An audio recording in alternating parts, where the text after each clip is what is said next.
Hey there, nice to see you. Welcome to the Bronx Buzz. This is Bronx Net's program where we talk to reporters and writers and journalists and editors. And in the second half of our show, we switch gears.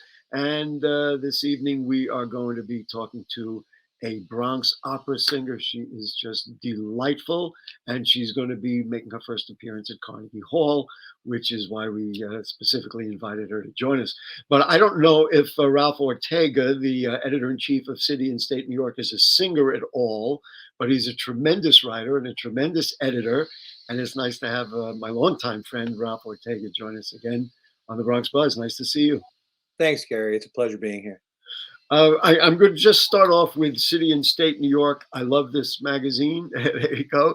It is for any of us who cover the politics in New York, in the state, and in the city. This is where you got to be every single week. There's just a world of stuff in there. So congratulations on it. You've been the editor for a little while now. Any specific changes or point of view that you have input into it that must be successful because I love it. But a new vision, or is it always the same vision that you've had all these years? Well, I think we've had. I've been with City and State now. Going to go on 3 years. In October, I started as their acting editor in chief back in 2020, and well, what has happened is we've emerged from the pandemic like everyone else, and we are the same City and State. Delivering deep analysis of politics in the city and all the way up to Albany across the state. And we've done it in these at least in the last 2.5 years, with with a renewed focus on reflecting our diverse communities. And I think you can see this represented in everything from our visuals, our magazine Yes, so it's cover, our presented as a magazine as opposed to a newspaper, but it's just chock full. I want to bring up something which I said to myself. This is Ralph having a good time. This, this section, the city and date for Valentine's Day. I, at first, I said no, they're not going there. But basically, I guess you talk to eligible bachelors and bachelorettes and had who are in politics and had them like put in their little ads for Valentine's Day. I just thought it was absolutely brilliant. Did you get any feedback? Did people say, "Oh, that's the craziest thing. It's a political newspaper"? I just thought it added a little personality to it. I think some folks on Twitter thought I was silly, and of course we're having fun, and when we started the campaign, we had almost 3 dozen people respond. So Wow. Wow, that is that because I was wondering about the people who responded. Do they now regret in the paper with all their colleagues and from the governor on down in New York State and the mayor, and they all read it? Would they be upset? But I just thought it was great. I'm applauding. Well, in fine political form, a consultant reached out to me and told me that they had gone and introduced two of these singles, and now they're a match. Wow, isn't that great?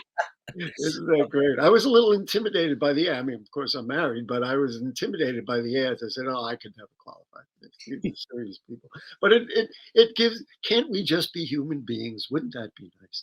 Anyway, let's talk about some serious stuff. The first thing in the paper or magazine, excuse me, that I read every week is this editor in chief editor's note, and I was completely struck by your piece that's in that edition that is entitled "New York City is a Migrant's Best Hope for Staying in the U.S." And I'm going to give a quote that is at the end of it. Arriving in the city means a more likely chance that they may successfully stay in the U.S., something a city of immigrants should be proud of. So, in your own way, you got right in the center of a national dialogue. Just talk to me about your vision of New York City and why you said, you know what, let's publicly endorse this notion of immigrants. And even despite all the issues, how well we're doing, and the fact that we are really trying to do a good job. Oh, born and raised in the city. My parents were immigrants. You know, I, you know, we've all romanticized the notion of immigration to New York City with stories of Ellis Island, and but this latest wave was a game changer. We'd never had a wave of migrants come this way, deliberately sent here, and you know the city should be proud of itself, because while we weren't ready for the sudden influx, the expense of it, the logistics of it, we still responded the way New York has always responded to people arriving here, with open arms. The mayor said many really positive things. His issue's never been with the migrant that's come to this city. You know, Although let's be fair that he has said that maybe now we shouldn't be required to offer them shelter. He's just defending his administrative stuff. yeah, I mean, look, I think also, Eric Adams is, trying to find any possible way to unload the financial Right. Well, responsibility. of course, of You course. know, and the reality is, it has been unfair. The federal Mhm. government Right. needs to really step in. If we can get help from government local as well. But the mayor sometimes, I think he kind of like does these weird moves where, like, yeah, saying, oh, the right to shelter he doesn't think it applies to the migrant. Well, guess what? That was immediately pushed back in his face. Yes, of You course. know, Well, the other thing that they started doing, which I think is sensible, because the people in Canada have been saying, "Come to us," and now apparently we're moving some of these folks out. But they're in our schools. I mean, the children are in our schools, and we're not saying get out of here. We're saying if we had more resources, we would work. You're in, that kind of thing. And so anyway, I really appreciated that you focused on it, and I thought that the way you view it is as a New Yorker, which is refreshing, and also I thought you had the right point of view. Another piece I want to talk about is this disturbed me as a Bronx boy born and bred. Um, the Interborough Express comes up Mhm. short. And again, I'm going to quote from your writing: the 5.5 billion light rail service proposed by Governor Hochul leaves out the Bronx, where residents need the additional service just as much as New Yorkers in Brooklyn and Queens. Um, Ralph, you used to cover the Bronx for the Daily News. Why did you do that? It Gary, bothers me. you know what it's like riding the one train, right, from the very northern Do I Bronx. know what it's like riding the one train? Grab the one in Yes, Riverdale, I do. right? And it takes an hour, right, to get Mhm. all the way down to Lower Manhattan, Of course. and that's if you're working in Lower Manhattan, right?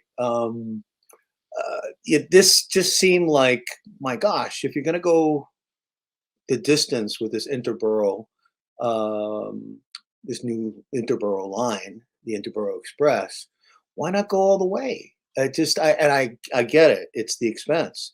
Again, we are limiting ourselves and our vision by these economics, and I understand we can't afford every infrastructure project that comes across the table, but like the Interborough Express is a no-brainer. I mean, you're going to be helping people work. And if you're talking about generating income or generating, commerce in the Bronx, I mean, you want people to have jobs, and maybe the jobs are going to be in Manhattan. Somebody I happen to my neighbor works in Queens. Boy, if he had a quicker way to get there, because I know he's a night watchman and he works overnights. To get on a train late at night and early in the morning, and ride an hour and a half just to get to work, we'd all do a lot better if we didn't. Do you have a sense of how much money it would cost to add that? Or at this point, if you spend 5.5 billion, spend 6.5 billion and get it all done, right? I can't recall the estimate for extending it. Honestly, I'm sorry. That's okay. But it just would seem, and again, for the purposes of city and state New York, to me the fact that the editor in chief comes right out and says, "Hey, this is what I think we ought to do," is I think very, very, very impressive. Last story I just want to deal with that you wrote about is transparency is needed more than ever as the crisis at Rikers Island continues. Rikers Island is really a disaster, and sometimes I'm shocked. And so, right up there, the New York City Department of Corrections decision, this blows me away, to limit access to body cam videos was a mistake. Who could approve something like that? I mean, in this day and age, where we unfortunately know too much about what's going on at Rikers, and we know what's going on with police officers. Imagine if we didn't have body cams. I mean, I don't get it. It's my problem.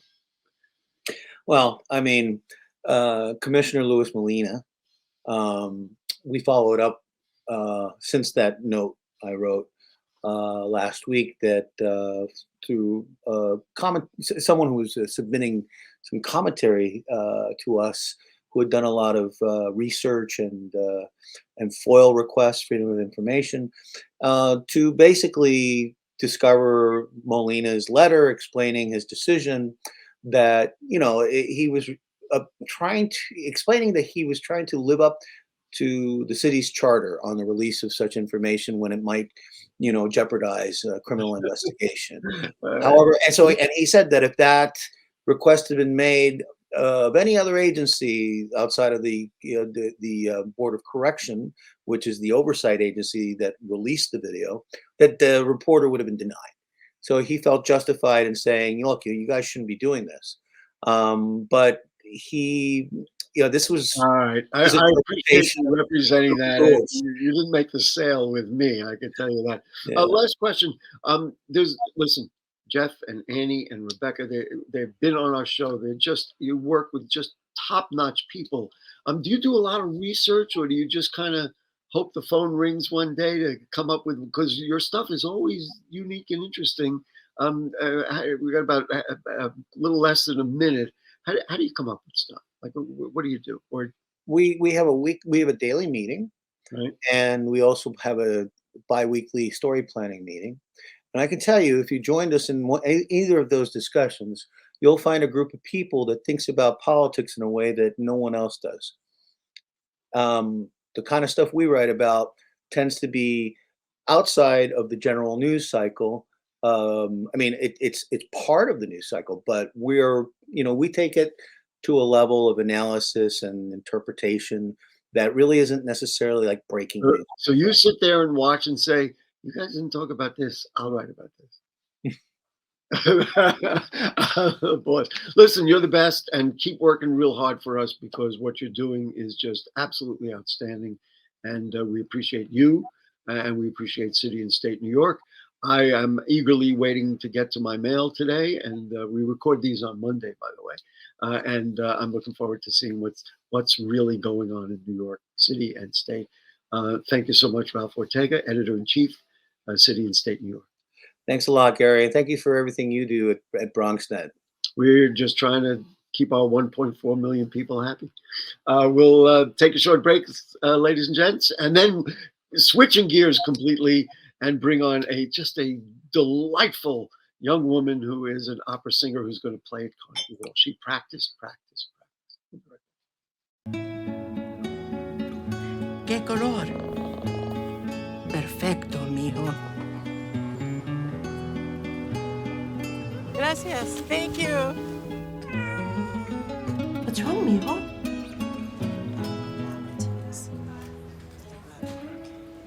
Donating to a pet's medical care is one of the many ways you can help families in your community. Pets and people belong together.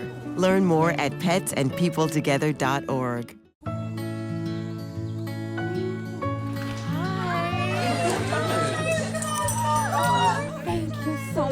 Fostering a pet for a friend or neighbor can keep families together. Learn more at petsandpeopletogether.org.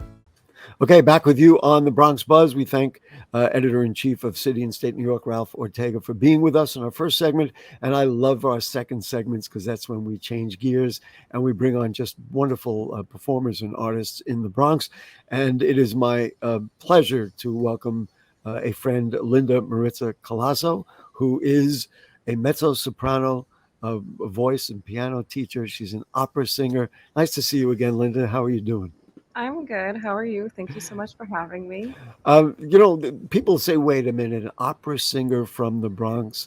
Now, we know that Samara Joy is a jazz singer and she won a Grammy Award. Maybe we'll get you there to that point at some point. I know, I Linda. wish. Well, it's this, yeah, you're young enough. It's only a matter of time. Talk to me a little bit about growing up in the Bronx and somehow you got attracted to opera and you became an opera singer. All right. So I started playing piano when I was 7. I mean, first of all, my mother was always into salsa, and salsa was basically, well, a lot of it was invented in the Bronx. A lot of the greatest music was created in the Bronx in the salsa genre. So my mom always played that for me in the car since I was as young as I could remember.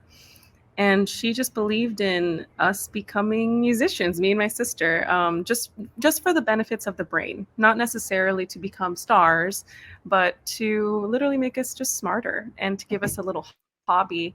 And my mom was incredibly proactive, and she Can found. I just interject on that? Of course, music does that, and every parent. And I talk about universals in the Bronx, like things that you talk about because I've been doing this for a little while.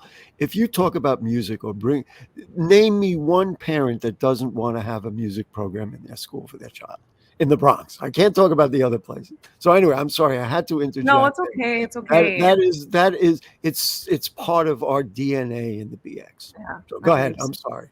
Yeah, and it's a shame that it's not in schools like it used to be. But my mom did a ton of research of like free and cheap music programs in the Bronx and in the South Bronx in particular. And so I was in a ton of music programs, like from Renaissance Youth Center to finally like the Point CDC is where I kind of settled, which is actually where I work now.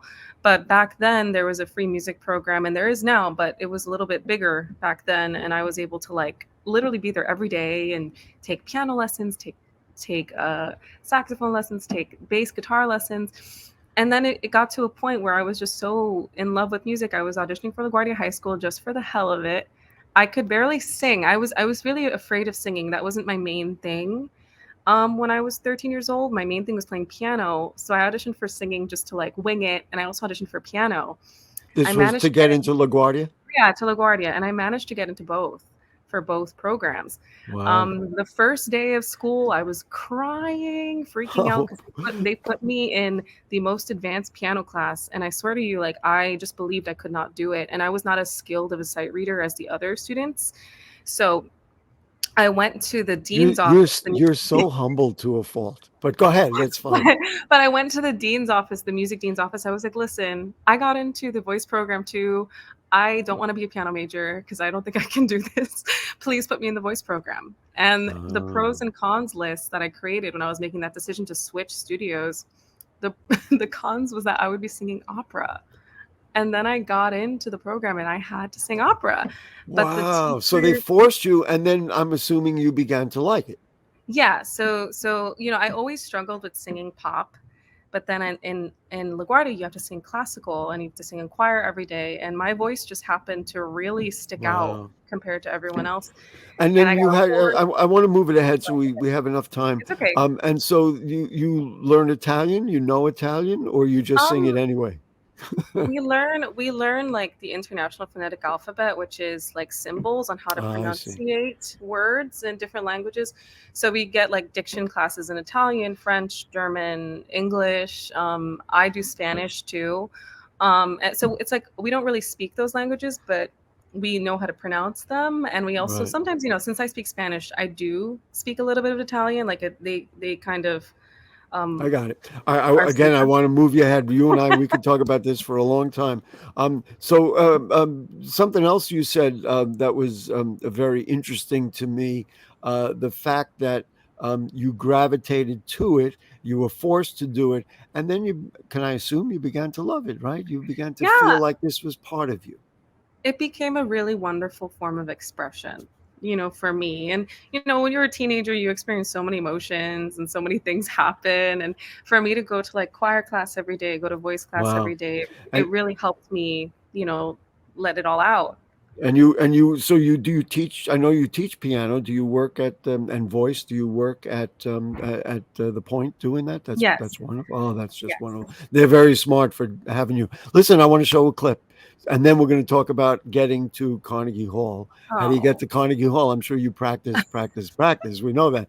But here is, I guess this was part of an audition or something that we're Yeah, going we to have to show. do pre-screening videos every year to submit All right. that to the company. Here ladies and gentlemen, mezzo soprano Linda Maritza Collazo.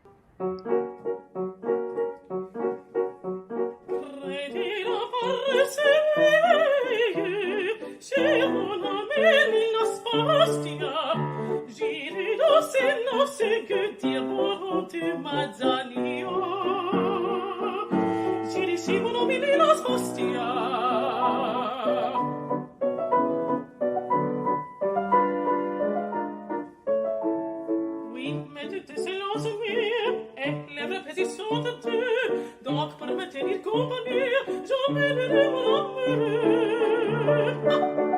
Mon amoureux, il est un diable, je l'ai mis à la portière, ma pauvre cœur très consolable, mon cœur est libre comme l'air, j'ai des galons à la douzaine, mais ils ne sont pas à mon gré. Voici la volée semaine qui va m'aimer. All right, ladies and gentlemen, there it is. Oh. Linda Maritza Collazo. Congratulate. I mean, it's so beautiful. I was going to say from the Bronx to your heart. That's where Oh. it is. So the debut in Carnegie Hall, you're going to be a soloist at the Carnegie Hall Stern Auditorium. When is that? And tell us all about So, it. That's exciting as all get, you know? yeah, it's March 25th at 6 p.m. It's a huge deal. I've performed at Carnegie Hall before, but at the smaller theaters. There are like 3 theaters. The famous Right. one, which is Stern, and then the smaller ones. And I'm debuting at Stern, which is the one that's in all the movies and Wow. videos. Are you going to be, is it going to be an opera performance and you're going to play a part, or it's actually like a solo performance? So I'm what's called a transitional singer. So I'm going to be singing in between sets where these choirs are going to be transitioning off the stage. So I'm going to be singing alone with piano for 30 minutes, Wow. Now, which is a huge deal. it's a huge deal. And did you select the material or was it selected for you? You selected. Wow. What a great I thing. know. I Uh, feel so blessed. are you nervous? Of course. Of Yeah. course I'm nervous, but But all I but can do is prepare every day. folks, you just saw what you yeah. How often do you practice? Oh gosh. Now that I'm back singing, I try to do at least an hour a day. An hour a day. Yeah, when it's like a lot of stuff, like when I really have a lot of things to sing at 2 hours a day, I like to cut it off at 2. It can be more, but a lot of it's also studying, like literally sitting down and looking at the music like it's a book Right. and memorizing it and annotating. Do you like do stuff for your voice, like I don't know, gargle with salt water or do things like I mean I don't know what they do now. So one thing I've that just I been talking do, all these years. I've never sung all these years. so vocal health is incredibly important, especially like the older I Obviously. get. Like I'm learning how like I used to think it was crazy to just like be so obsessive, but now I'm like, no, you have to really take care of it. It's such a tiny muscle in your larynx. Of course. And I actually have asthma. I'm from the Bronx. This is a very common problem. So I do use a nebulizer, like a small one, like the portable ones, and I put saline in it. And it's good for the lungs, but it's also really good for the voice because it Wow. hydrates the vocal cords. I drink a ton of tea. I have to really monitor my acid reflux. That's like Wow. something that's happening now that I'm 26. Uh, It's a All of lot. 26. Listen, but you're completely dedicated to it, and that dedication shows in the fact that, ladies and gentlemen, now at Carnegie Hall is going to be Linda Maritza Collazo. This is what I'm going to do. That's going to be very, very annoying. You want to just sing something for us? Oh, Anything, 3 bars of something. I don't care, just so people could see and hear you. Go ahead, just. L'amour est un oiseau rebelle qui ne peut apprivoiser.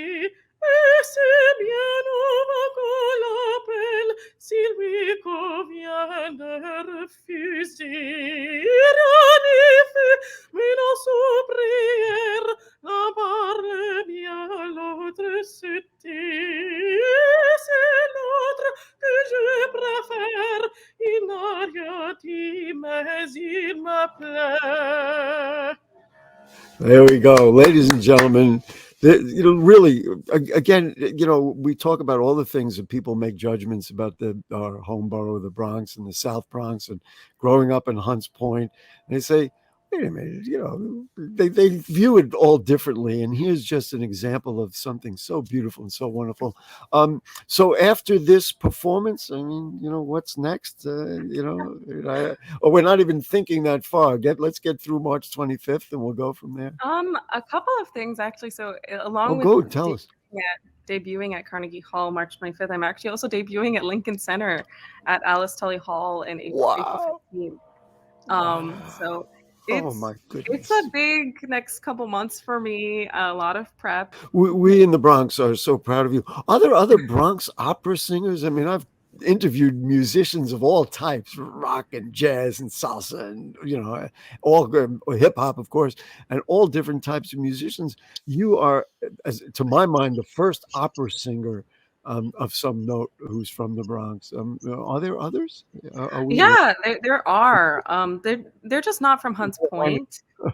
I'm trying. There is one that is like famous, but I think he's settling down to have a family right now. I keep forgetting his name, but I do That's know nice.